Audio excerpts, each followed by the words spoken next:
Bom dia, queridos alunos, queridas alunas. Aqui quem está falando é o professor Lucas, da Escola Mário Covas. Estou gravando esse vídeo para ajudar a realizar as atividades dessa semana, desse mês de julho aí que eu passei para vocês, tá bom? Esse mês a gente está começando uma unidade nova, né, de acontecimentos importantes na história. Então, presta atenção na nossa videoaula de hoje, igual no telecurso lá, para vocês conseguirem fazer as atividades, tá bom? Antes de começar, eu queria relembrar vocês das atividades que eu passei anteriormente, tá? Então, por exemplo, eu passei para vocês, pedi para que vocês enviassem para mim um manifesto em nome dos trabalhadores, defendendo, denunciando todos os maus tratos, todos os abusos, toda a exploração que esses trabalhadores sofriam lá na Inglaterra do século XIX, tá? Então você vai ver no livro como que era a situação deles e vai escrever uma carta, como se você fosse do sindicato, sabe? Como se você estivesse defendendo eles, ok? Eu não recebi esses trabalhos ainda, tô esperando vocês me mandarem, tá bom? O outro trabalho que eu passei era para vocês pesquisarem o prêmio Motosserra de Ouro e responder lá na folha aquelas perguntinhas que eu coloquei lá, tá bom? Tô esperando ainda vocês também me enviarem, tá? Quem enviou, tudo bem. Quem não enviou, vamos lá, dá tempo de fazer ainda. Agora, para falar do iluminismo, ou para falar do nosso capítulo, a gente precisa falar de iluminismo. Por quê? O nosso capítulo vai tratar de duas grandes revoltas que houve, tá? A Revolução Francesa, que é um marco na história, ele marca o fim da modernidade, né? Ele é um marco na modernidade. E você tem também a independência dos Estados Unidos, que apesar de acontecer antes da Revolução Francesa, ela tem ali os mesmos ideais por detrás. Por que que a gente está ensinando essas duas revoluções em especial? Porque essas revoluções, elas marcam uma mudança que vai acontecer no mundo inteiro em relação a como a sociedade se organiza. Durante muito tempo, os grandes líderes, vocês estudaram isso no 7º ano, os grandes países da Europa, eles eram governados por líderes poderosos, absolutos, né? A gente chama os grandes reis da Europa, lá do século XVI, XIV, XVII, a gente chama eles de absolutistas, né? Então você tinha, por exemplo, a dinastia Tudor na Inglaterra, que a gente já estudou a Revolução, que caiu para a burguesia assumir o poder. Aí você tem na França a dinastia dos Bourbons, né? Que é o Luís, tem o Luís X, XII, XIV, XVI, né? E aí também houve a Revolução Francesa, que a gente vai estudar, onde esse rei cai, a monarquia cai para assumir a burguesia de novo, né? Vira uma república onde a burguesia está no poder. E você tem os Estados Unidos, que era uma colônia inglesa, e eles fazem uma revolução, conquistam a independência, e lá também a burguesia vai assumir o poder numa república democrática, que é os Estados Unidos até hoje, tá bom? Mas para entender o real motivo, o porquê de todos esses países terem destruído os antigos regimes, terem acabado com a monarquia, ter tirado o rei do poder, por que eles fizeram isso? Para a gente entender o porquê, o motivo, a gente tem que entender o iluminismo, tá? O iluminismo, ele é uma corrente filosófica muito importante. Se vocês se lembrarem, na Europa, durante toda a Idade Média, 1000 anos de história, a Europa viveu um período de trevas. Não havia filosofia, não havia ciência, não havia estudo, não havia pesquisas, era tudo dominado pela Igreja Católica, tá? O Renascimento trouxe, lá no século XV, um novo jeito de pensar, a aproximação com a ciência, a capacidade do homem de conseguir decifrar, entender e manipular a natureza, tá? E aí, com o passar dos anos, outras correntes filosóficas foram surgindo. O iluminismo é a mais importante dela, porque o iluminismo ele vai trazer uma ideia que ninguém tinha dito até hoje em toda a história da humanidade. Prestem atenção no que eu vou falar. O iluminismo defende a principal ideia de que todo homem é igual, tá? Se eu fosse vocês, eu anotaria essa frase em letras garrafais, maiúscula, enorme no caderno de você, porque esse é o principal pensamento do iluminismo. Todos os homens são iguais, tá?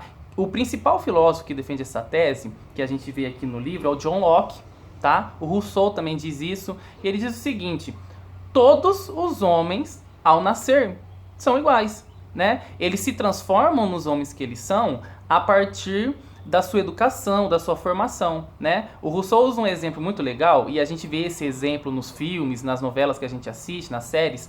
Se você pegar duas crianças recém-nascidas, um que nasceu, sei lá, no campo, numa fazenda, e uma que é filha do rei, o príncipe, da princesa, sei lá, e você trocar essas crianças na maternidade, o príncipe vai ser o camponês e o camponês vai ser o príncipe, entendeu? Se ninguém souber que eles foram trocados, essas crianças vão crescer e transformar o que elas, né, vão virar. Porque independente de qual família, qual sangue, qual coisa ele tenha, todas as pessoas são iguais quando nascem.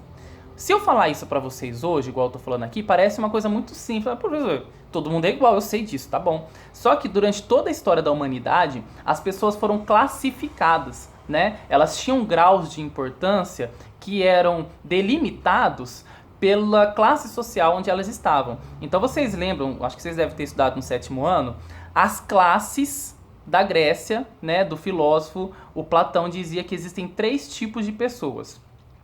Os que oram, né, que são os membros da igreja, os que lutam, que são os nobres, os reis, os cavaleiros e tal, não sei o quê, e os que trabalham, que é a grande maioria do povo pobre, o camponês, tá? Então, para ele, existe 3 tipos de pessoa. O pessoal da igreja, o pessoal da monarquia e o povão pobre, né? Os 2 primeiros, a igreja e os nobres, eles eram podres de rico, né? Nadavam em dinheiro e viviam às custas da grande maioria da população, que eram os pobres que trabalhavam para sustentar eles. Tá? Não é muito difícil do que tem hoje, né? Mas naquela época, se você nascesse camponês, independente do que você fizesse, você ia morrer camponês. Se você nascesse nobre, mesmo que você perdesse toda a sua grana, você ia continuar sendo nobre. Você ia continuar pegando o dinheiro dos pobres, você ia continuar vivendo no castelo e tendo uma vida de luxo, né? E a mesma coisa pro clero. Você se converteu, virou padre, né, virou pastor, ou pastor não tinha naquela época, se virou padre, virou bispo, virou duque, arquiduque, papa, não sei o quê, você é aquilo, né? Você vai sempre viver no monastério, você vai sempre viver naquela igreja transbordando de luxo, de ouro. Na Idade Média era assim, né? Então, essa ideia de que as pessoas estão presas às classes onde elas estão, porque elas são diferentes, é uma ideia que existiu na humanidade durante todo o tempo. Todas as sociedades que vocês estudam, vocês vão ver que tem classes e quase nunca dá pra mudar. Se você nasce camponês, você morre camponês. Se você nasce nobre, você morre nobre. Se você nasce do clero, ninguém nasce do clero porque padre não tem filho, né? Ou não deveria ter. Né? Mas o que acontecia? Os nobres, né? Eles eram os únicos que podiam virar do clero. Quem era pobre nem era alfabetizado, né? Para poder virar padre, nem conseguir ler a Bíblia. Então, concluindo aqui, o que eu quero dizer é o seguinte: todo homem é igual, essa é a ideia do iluminismo. Se a gente tem um lema da Revolução Francesa, tá? Que ele traz as seguintes 3 palavras: liberdade, igualdade e fraternidade. Fraternidade é tratar o outro como irmão. Se você for pensar, se todo homem é igual, não existe pra que ter escravidão, não existe pra que uma pessoa me prender, né, me obrigar a fazer alguma coisa. Então, a liberdade, ela é uma consequência da ideia de que todo mundo é igual. Na Europa, gente, tinha tanto escravo nessa época. A gente está falando, o iluminismo vai acontecer mais ou menos em 1700, 1800, tá bom? Século XVIII, né? Essa época, a escravidão tá arrebentando, né? É a época que os navios negreiros estão saindo abarrotados de negros escravos da África indo para a América. Então, e para a Europa também. Então, o que eles falavam naquela época era muito diferente do que todo mundo pensava. Dizer que eu, europeu, branco, rico, nobre, sou igual ao escravo negro da África era ofensivo naquela época. Mas eles diziam, né? Diziam, inclusive, que já que todo mundo é igual, ninguém tem direito de prender ou escravizar ninguém. Então, a ideia deles era totalmente contra a escravidão. E é graças a esses pensadores que a escravidão vai acabar alguns anos depois, né? Eu tô falando de uma corrente filosófica que é de 1700, 1800, a escravidão no Brasil acaba em 1880, né? Na maioria do mundo, a escravidão acaba em 1850, 1820, né? Que é quando esses caras estão escrevendo, produzindo e divulgando o pensamento deles. Outros filósofos importantes que eu vou pedir para vocês pesquisarem nas próximas atividades são, além do John Locke que eu já falei, você vai ter o Rousseau, você vai ter o Montesquieu, você vai ter o Diderot, você vai ter o Lambert, você vai ter o Descartes, né? Você vai ter o Kant, você vai ter o Voltaire, que é um dos meus favoritos. Então você tem aí vários filósofos, principalmente da Inglaterra e da França, que vão produzir essas afirmações, né? Esses pensamentos filosóficos, e vão mudar a sociedade, vão chocar. Eu acho que eu já expliquei pra vocês o que é filosofia, mas eu vou falar de novo, gente. Filosofia é a capacidade de reflexão. É o que eu mais tento desenvolver em vocês, a capacidade de você olhar uma coisa e analisar criticamente, né? De você não acreditar em tudo que os outros falam. Era muito fácil para quem vivia naquela época seguir as regras, né? Escravizar, oprimir, prender as pessoas. Era muito fácil, era como as leis funcionavam. Igual hoje, hoje você vê as leis funcionando e fala, tá bom, vou obedecer às leis. E esses caras não, eles tinham senso crítico, eles olhavam a realidade, analisavam ela e pensavam, poxa, isso é injusto. E aí eles criaram os textos deles argumentando as reflexões que eles tinham. Quem de vocês aí acha que tem uma capacidade de refletir boa? Quem de vocês aí não obedece o que todo mundo fala e reflete, pensa antes de fazer? Ou você só faz mecanicamente porque mandaram fazer? Você vai pra escola porque seu pai mandou ou você vai pra escola pra aprender? Você faz atividade só pra tirar nota? Ou você faz ela porque realmente você tá querendo entender o que tá acontecendo? Tudo que você estuda, você faz só pra ter um emprego? Independente de qual seja o emprego? Independente de qual seja o seu caráter, qual seja a pessoa que você se formou, é isso que eu quero dizer. É você não fazer o que todo mundo faz só porque tá todo mundo fazendo. É você pensar e refletir, tá bom? O principal pensamento que eu vou falar com vocês aqui hoje, depois desse da liberdade e da igualdade, é a questão dos três poderes, tá? Esse é um pensamento, é uma teoria criada pelo Montesquieu, tá? Ele era um filósofo francês e ele desenvolveu uma estrutura, uma forma de se governar onde um líder não seria opressor, né? Porque ele vivia numa França onde o rei Luís XVI, Luís XIV e todos os Luís que tinha, eles oprimiam, né? Então, por exemplo, o rei, ele fazia lei, ele julgava as pessoas e ele decidia qual era a condenação. Então, se ele quisesse ser um tirano e perseguir, matar, ele fazia, porque ele era o rei, ele mandava em tudo. O apelido desse rei francês era Rei Sol, porque ele dizia que todas as coisas giravam em torno dele e ele era o centro de tudo, né? Esse é o Luís XVI. O que acontece? O Montesquieu, ele vai pensar num sistema de governo, e aí eu estou explicando para vocês a atividade da página 47, tá? Vou aproximar da câmera aqui, tá? Página 47. Não tá muito boa a câmera. Bem, aqui vocês têm um textinho muito curtinho de ler com as palavras do próprio Montesquieu explicando por que ele defende os três poderes. Eu vou só explicar uma partezinha que eu acho que vai ficar difícil de vocês entenderem, que ele fala o seguinte, ó. O governo republicano é aquele no qual o povo em seu conjunto, ou apenas alguma parte do povo, possui o poder. Então, república é quando o poder está na mão do povo. Talvez, às vezes é o todo o povo, às vezes é só os alfabetizados, às vezes são só os homens, às vezes são só os homens ricos, às vezes são só os burgueses. Mas república é quando o poder está na mão do povo, ou de uma parte do povo. Aí ele fala o seguinte, monarquia é quando o poder está na mão de um cara. Só que existem leis. As leis estão dizendo como é que tem que funcionar o país. E ele fala aqui que despotismo, tá? Despotismo é quando tem um líder e não tem lei, ele faz o que ele quer, que era como existia na França, tá? Então, perceber esses três tipos, né? A república é quando o poder está na mão do povo, a monarquia é quando está na mão de um só, mas esse um segue leis, né? Segue regras. E o terceiro é o governo despótico, quando o poder está na mão de um cara que não obedece lei nenhuma, tá bom? Aí a parte difícil vem aqui embaixo, ó. Existe em cada estado 3 tipos de poder. Ele fala o seguinte, o poder legislativo, que é de quem legisla, de quem faz as leis, no nosso caso seriam os deputados, né?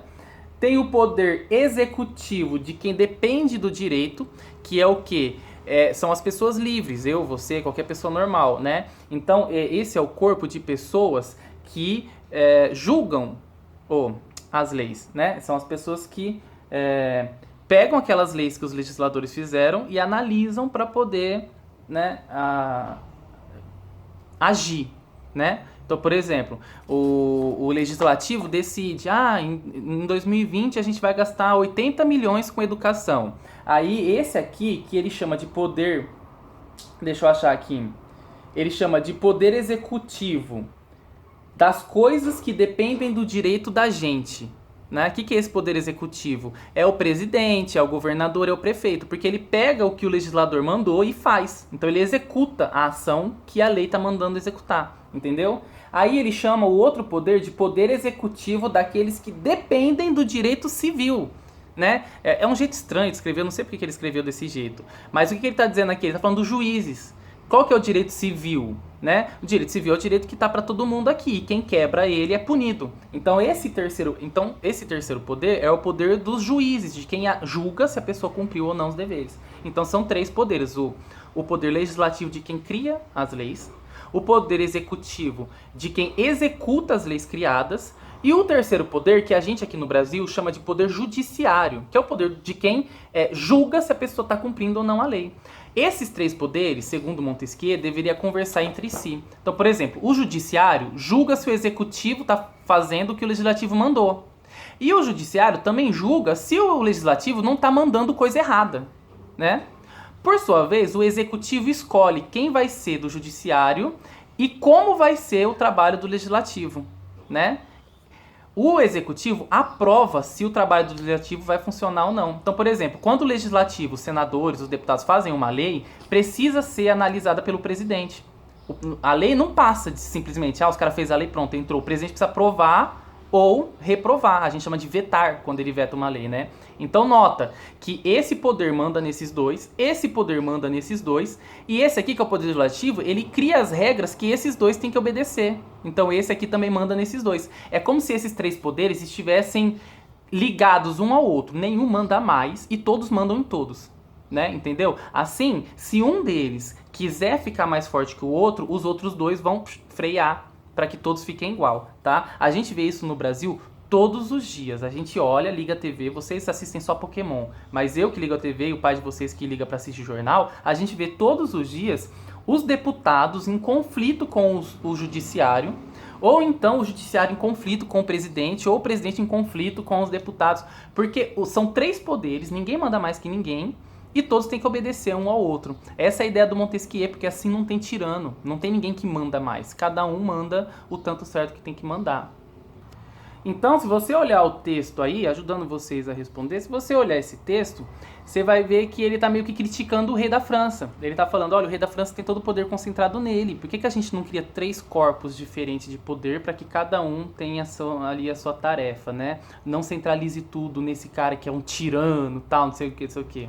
Então, ele tá meio que aí, subjetivamente, dando uma cutucadinha no rei do país dele. Isso é normal, né, pros filósofos. E aí entra uma coisa muito legal do iluminismo, que é o seguinte, é a questão da liberdade. Então, o Voltaire tinha uma frase muito famosa, que ele falava assim, olha, eu posso, talvez, discordar do que você está falando, mas de qualquer jeito eu vou defender o seu direito de poder falar, né? Ele fala assim, ó, talvez eu não concorde, mas fala. Se eu impedir você de falar, eu estou suprimindo a sua liberdade, tá? Então aí na 2 ele pergunta, na 3 ele pergunta quando que a situação da liberdade do indivíduo é suprimida, né? Quando que ela é anulada? Quando o Estado impede ela de ter liberdade, tá? E aí ele escreve aqui no texto, ó, tô dando a resposta para vocês, ó. Quando, aqui nessa parte aqui, vou mostrar para vocês, ó. Quando na mesma pessoa ou no mesmo corpo de magistratura, o poder legislativo está reunido no poder executivo, não existe liberdade. Porque se pode temer que o mesmo rei ou o mesmo senado crie leis tirânicas e execute elas tiranicamente, tá? Entenderam aí? A gente perde a liberdade, porque aí o cara decide a nossa vida, tá bom? Aí a 4 tem uma atividade maravilhosa. Eu vou pedir, quem está assistindo o vídeo vai ganhar um ponto extra, tá? Quem está assistindo o vídeo, faz a 4 em folha separada e me manda com nome, número e série, tá? A 4, ele tá falando para você entrar nesse site aqui, ó, nesse link disponível do Governo Nacional, tá? Do Planalto, e sobre a Constituição, e você dizer quais são os princípios da divisão do poder aqui no Brasil. O Brasil segue exatamente o que o Montesquieu falou. A gente tem três poderes entre si ali. Todos os países republicanos têm, né, essa liberdade, esses três poderes. Nem sempre, se você for pensar, dentre os três poderes, o executivo, que é o presidente, o prefeito e o governador, somos nós, o povo que elegemos. O legislativo, que é o vereador, o deputado e o senador, também somos nós que elegemos. O judiciário não. Olha que estranho. Quem escolhe o juiz são o poder executivo. Nem todo país é assim. Em alguns países a população também elege os seus juízes, né? Mas como o Brasil é um país muito grande e tem muito, né, tribunal, não daria pra gente eleger todos, tá? Por isso a gente não... E também para dar um pouquinho de poder pro executivo, que é dos três poderes o mais fraco, se você for pensar. Agora sobre liberdade, eu falei pra vocês a liberdade social, de você poder mudar de classe social, a liberdade de expressão, falei pra vocês da liberdade política, tá? Jovens, o conceito de liberdade, ele é muito discutido no iluminismo, porque a liberdade ela estava atrelada a Deus, né, na Idade Média. Na Idade Média, as pessoas não tinham liberdade. Elas faziam o que elas tinham que fazer e o que a igreja mandava elas fazer porque Deus queria que elas fizessem.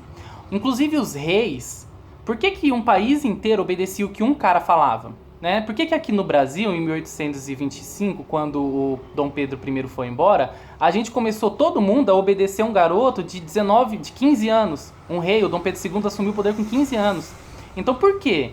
Porque a igreja, porque para a população era Deus que tinha dado a coroa para aquele cara. Então se Deus mandou aquele cara ser o líder, o que eu vou fazer? Eu vou obedecer, né? Então, durante toda a Idade Média, durante muito tempo, até hoje em alguns países é assim, o líder político, ele é o líder religioso, né? Ele é um cara eleito por Deus para assumir o poder. E na Europa sempre foi assim, sempre foram os líderes que a Igreja Católica colocava lá. O iluminismo vai acabar com isso. O iluminismo vai falar o seguinte: se todo mundo é igual, Deus não escolheu ninguém para governar. Quem vai decidir quem governa somos nós, a população. O poder tem que emanar do povo, né? Essa é uma outra frase importante, se vocês quiserem anotar aí. O poder do governo emana do povo, tá? O poder emana do povo. Isso é democracia. Então, os reis decidiam, por exemplo, o que o país ia produzir, o que o país ia vender, quem podia comercializar. Era muito comum o rei deixar só os amigos mais próximos dele fazer a navegação dos produtos, o produto para o outro. O iluminismo ele vai trazer uma ideia de liberalismo também na economia. Esse é um conceito de liberalismo que é muito empregado hoje, que é o seguinte: o governo não pode interferir na economia. Tá? Como que o governo interfere na economia? Quando o rei dizia, por exemplo, quem podia fazer o tráfico, né? O iluminismo vai falar, não, qualquer um que tiver o navio, quiser, pode fazer. Assim vai ter concorrência, o preço vai diminuir, era o que eles diziam, né? Outra coisa eram as taxas que o governo cobrava. O governo cobrava muitas taxas, principalmente para quem era daquela classe baixa, né? Quem não era nem nobre. Os nobres e o clero, eles não pagavam imposto, mas os pobres pagavam. E os comerciantes, que já estavam enriquecendo, os burgueses, né? Eles estavam nesse grupo dos que pagavam imposto. Então, o liberalismo também tem essa ideia de que imposto é ruim, que o governo está tomando seu dinheiro, né? Tem a ideia de que a gente tem que decidir no que trabalhar, por que trabalhar e como trabalhar. Tá? O liberalismo econômico é uma aplicação da liberdade que o iluminismo defendia, né? Essa liberdade aplicada na economia, aplicada no nosso trabalho, no que a gente produz. Esse lindão aqui, o Adam Smith, foi quem escreveu A Ética Protestante, O Espírito Capitalista, vários livros importantes sobre esse tema, tá? Quem quiser dar uma olhada lá. Por enquanto a gente fica aqui, próxima aula a gente fala da Revolução dos Estados Unidos.